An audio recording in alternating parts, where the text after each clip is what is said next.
Bismillahirrahmanirrahim. Acha bachcho, starting 2020 paper 11. Okay, and this is variant 11, and here is the first question. It says the sum of the first 9 terms. Oh, so S9, that is equal to 117. The sum of the next 4 terms is 91. Now, we don't have a formula that gives us the method to find the sum of the next 4 terms. We always have the sum of the first 9 terms, first 13 terms, first 20 terms. Okay. So when it says the sum of the next 4 terms is 91, so can I write it like this, that um, S13 minus S9, that is equal to 91, है ना? And we have this S9 which is 117. So this way this S13 is going to be 91 plus 117, that is going to be 208. That is the sum of the first 13 terms. That is going to be 208.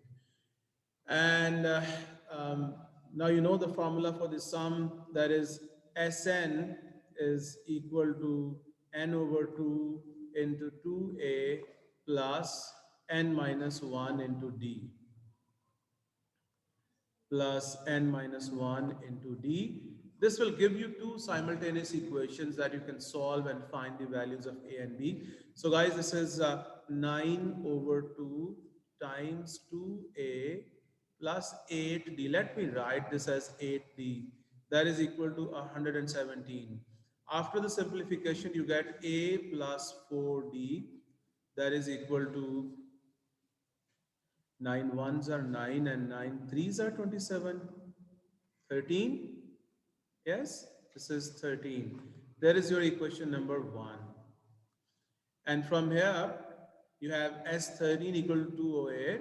So we can say that 13 over 2 into 2a plus 12b. That is equal to 208. So after the simplification, we get this is going to be a. So this is a plus 6d. That is equal to 13 ones are, and then 16. Okay. So that is your second equation. And when you solve them simultaneously, you must get the values of a and d. I think d was 1.5. And this is 7. This is 7. So this is how you solve this first question. In this, he has started um, the very first question of this paper with very tricky way.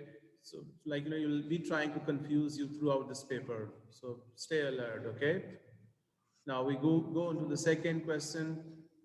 Yeah, it says the coefficient of 1 over x in the expansion of this and this is 74. So we don't need to expand all of this. We only need to find the coefficient of 1 over x. And then we can get to the value of k. So I will not be expanding this. So from this kx plus 1 over x raised to power 5, I can use that formula tr plus 1, that is ncr a raised to power n minus r into b raised to power r. Guys, if I just focus on the x, so this x has a power 5 minus r, and we are interested in x raised to power minus 1. This can give us the value of that r that will lead us to the term in 1 over x. है ना? क्यों भाई? है ना? So this 5 minus 2r equal to minus 1 and minus 2r equal to minus 6, and your r is equal to 3. So we have got this r, and from this one, from 1 minus 2 over x raised to power 8. This is the easier case over here because the first term is 1 And you know that the term that will have 1 over x in it, that will be the second term. That will be 8c1 minus 2 over x raised to power 1. Okay?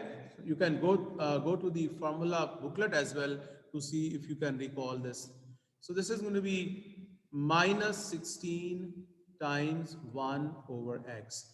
Therefore, the terms in x, you must mention here, the terms in x are, one is this, let us simplify this, or let me write it here, that is 5c3 into kx raised to power 2 into 1 over x raised to power 5, sorry, 3. Other one is here with us. This is going to be 10k square times 1 over x minus 16 times 1 over x. And that is equal to 74 times 1 over x. He has given us that the coefficient of 1 over x is 74. So guys, this will give us um, the relation here that 10k square minus 16 is equal to 74. Okay? And we get 10k square equal to 90, k square equal to 9. And please remember, to secure full marks, it says the positive constant k. Don't give your answer as plus minus 3. Just give your answer as k equal to 3. That is how you can secure full marks for this question. Hmm? Each year, the selling price of a diamond necklace increases by 5% of the price the year before. The selling price of the necklace in the year 2000 was $36,000. Write down an expression for the selling price of the necklace n years later. N years later. Okay? And hence find the selling price in 2008. If you consider this a simple geometric progression, so you might confuse yourself. He says the selling price in the year 2000 is this, and there is an increase of 5% every year. So if I list it like this, guys, this question will become easier for me, that in 2000, the cost price, or the whatever the price is, selling price, I think this should be written as selling price. The selling price is 36,000. Okay? In 2001, the selling price would be 36,000 times 1.05. That is 105% of this. Okay? If I write after 2 years, so the power over here would be 2. Hai. So, just to make you clear, in 2002, the selling price is going to be 36,000 times 1.05 raised to power 2. And after n years, after n years, it has to be, the selling price has to be 36,000 times 1.05 raised to power n. Huh? Comma?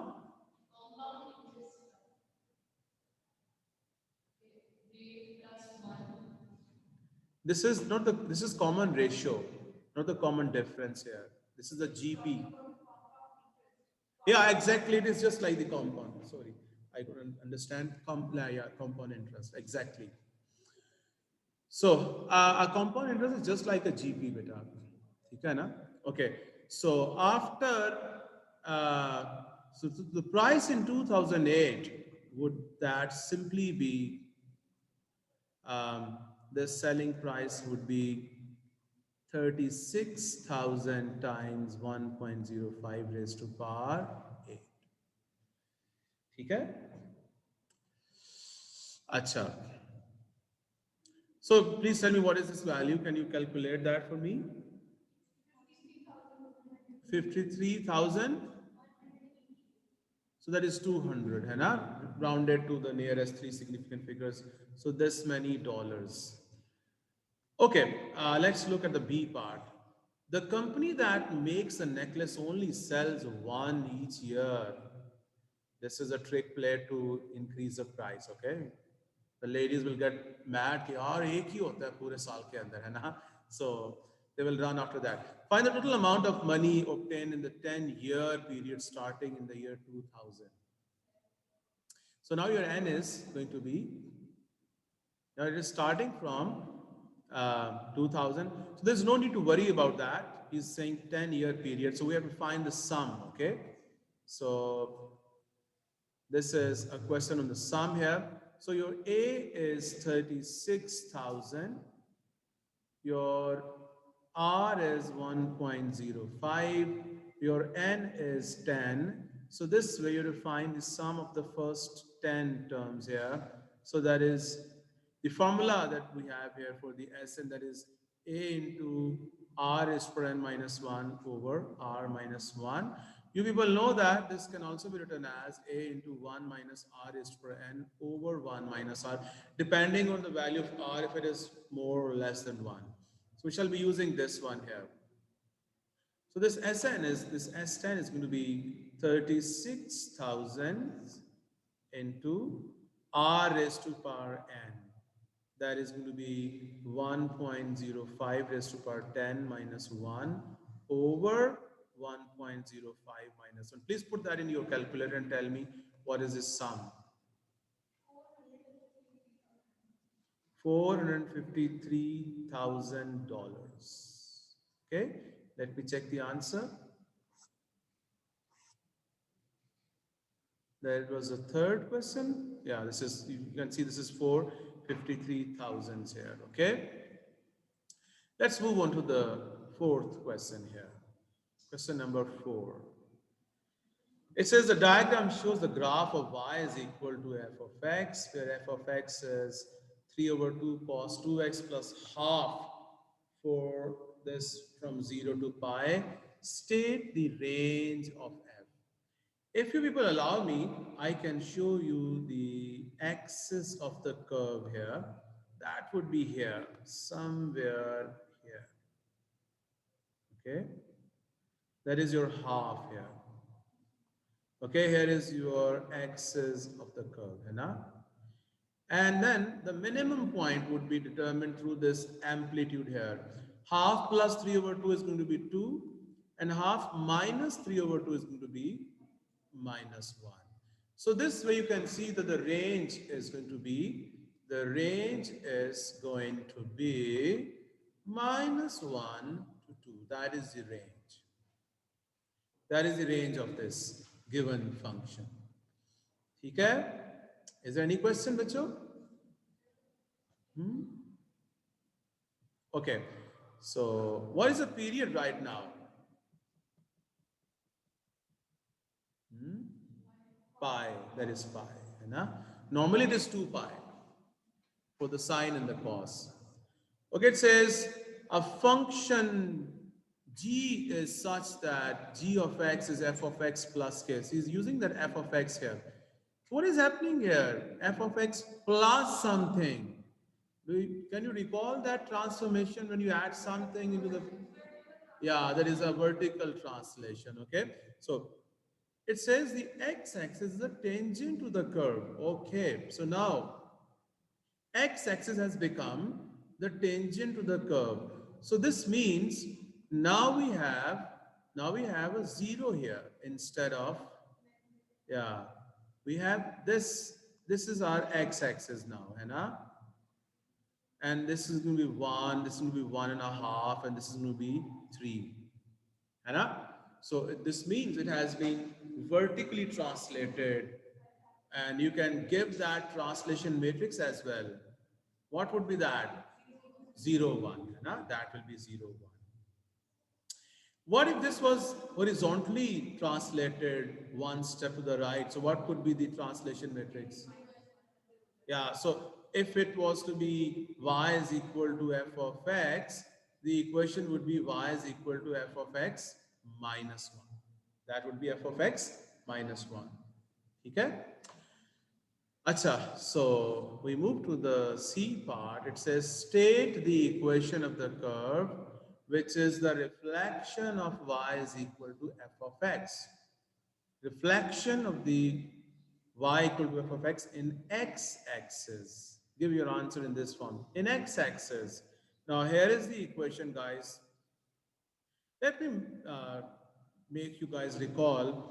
There are two ways of reflection. One is when you have y is equal to f of x, and this becomes y is equal to minus f of x. And this can also be y is equal to f of x, and this is mapped onto y is equal to f of minus x. Which one is representing reflection in x-axis and which one in y-axis? Yeah, because the whole your y coordinate sign is changed. है ना? So here the x coordinate sign is changing. So here you're reflecting in y axis. है ना? So if this is the equation, you multiply all of this with a minus. So this y is equal to minus 3 over 2 cos 2x and minus half. That would be the reflection, the equation of the curve that has been reflected in your x-axis. Okay? Acha, guys, you don't need to check out that video on the combined transformations that I have just done with the A1s because that is a very confusing, concept, transformation in functions. So please do see that because let me ask you, can someone tell me that suppose if it is y is equal to f of x and now this has been mapped onto y is equal to f of 2x minus 3. Can you tell me what are the two transformations that have taken place here in their right order? Yes. Now, this is a very common answer that pehle you have the stretch and then you have the translation. Please remember, whenever you have the horizontal transformation, the case is totally opposite. First of all, it has been translated 3 units to the right, and then it has been stretched with the scale factor half, horizontally stretched with the scale. This is what happens, beta. Whenever you have horizontal transformation, we go opposite to the normal arithmetic procedure. Okay? Horizontal transformation, it is always opposite to the, because if you just look at this, you have y is equal to f of x, and then you have y is equal to f of x minus 3. Is your curve moving to the right or to the left? Right. You can see the minus 3, but it is moving to the right. So just remember this, when it is 2x minus 3, normally we think, ha yaar, pehle there should be x, x say it has gone to 2x, and then from 2x it has gone to 2x minus 3, but this is not the case. Pehle this will go from x to x minus 3, and then from x minus 3 to 2x minus 3.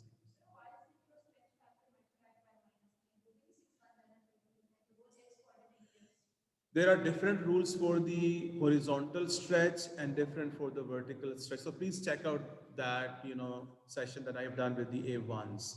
Okay. So now we move on to the next question here. The question number 5. It says the equation of a line is y equal to mx plus c, where m and c are constants, and the equation of a curve is xy equal to 16.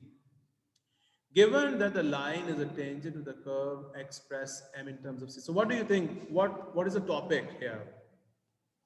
Hmm? What? Coordinate geometry. Hmm. Quadratics mein. And discriminant, it is about the discriminant. Okay, some people get confused with this, they take this tangent, they start differentiating it and start finding the equation of tangent here. It says, like if this is the curve here, the line might not pass through the curve, it might be a tangent to the curve, and it might pass twice through the curve. So remember that discriminant thing. Your first step will always be the same, that you will have to equate these two equations as you do while solving the equation simultaneously, है ना? So guys, आप क्या करोगे? You have y equal to mxc, fine, and then you the other equation you write it as y is equal to 16 over x, and then you equate them with each other. You have this mx plus c equal to 16 over x. This is mx square plus cx, that is equal to 16. Mx square plus cx minus 16 equal to 0. And now you have to decide that if you have to put that discriminant positive, equal to 0, or negative equal to 0, because you know this is a tangent situation, equal roots here. So you will put b square minus 4ac equal to 0. So you people have b square is c square, and then you have plus 64m, है ना? Yeah, 64m, that is equal to 0. So we have to find, express m in terms of c. So your m is minus c square over 64. ठीक है? So 3 marks बच्चों. Uh, Given instead that m is minus 4, find the set of values of c for which the line intersects a curve at two distinct points. So first of all, I'll be changing this m here, okay? I'll be changing this m. Let me use all this working, okay? So I'll change this m with the minus 4. So this is minus 4x squared because I have a minus 4 here. This is minus 4x, okay? This is minus 4x. This is minus 4x squared, okay? So now we can put the discriminant um, positive, है ना? So the discriminant is going to be b squared, that is c squared, and this would be minus 16 square, that is positive. I'm writing this intentionally 16 square because it is minus 4 into minus 4 into minus 16. So this gives me minus 16 square. And this will enable me to, I mean, factorize this easily. So since it is the greater than sign here, so this would be c is either less than minus 16 or c is greater than 16. Remember, beyond the two roots when you have the greater than sign in your inequality. ठीक है बच्चों? So this was your question number 5. Let's move on to the question number 6. Okay. It says functions f and g are defined for this, for all real values. F of x is half x minus a. Okay. So f of x can be written as equal to half x minus a. And your g of x is 3x plus b. Some people get confused with this notation. This is same as f of x equal to and g of x equal to. Okay? It says given that g of 2 is equal to 10. G of 2. Now there are two ways. Either you find g of x first and then you find g of 2. So the second way is you find g of 2 first.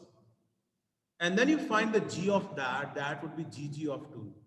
Gg, okay. This is g of 2, that is half into, sorry, this is 3x.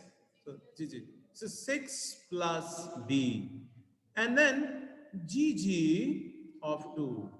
So that would be 3 into 6 plus b plus b. And this is 18 plus 3b plus b plus 4b. And that is equal to 10. Thank you, beta. And therefore, this 4b is equal to minus 8 and b is equal to minus 2. Okay? Coming to the f inverse of 2. Can we find this without finding the inverse? Hmm? If f inverse of 2 is 14, can I say f of 14 that is equal to 2? But so you must know all these tricks here. If f inverse of 2 is 14, then f of 14 is going to be 2. So we have f of 14 that is going to be 7 minus a, and that is equal to 2. So your a is going to be 5. Here are the values of a and b. Okay? Okay, now next we have its b part. Using these values of a and b, find an expression for g f of x. G f of x. Let's go back. G f of x. Okay. So g f of x. I need to write g f of x. No problem. Uh, so we have find g f of x. Okay. So my f of x is going to be half x. What was a? 5. And my g of x is 3x. And what was b? Minus 2. Okay, thank you, beta. So g f of x. Should I put g in f or f in g? F in g. Okay. So this is going to be 3 into half x minus 5 minus 2. I have to simplify this. This is 3 over 2x minus 15 minus 2. So this g f of x is going to be 3 over 2 x minus 7. Should we have a C part of this question or not? Let me see. No, there is no C part. We shall do this in the next segment, okay?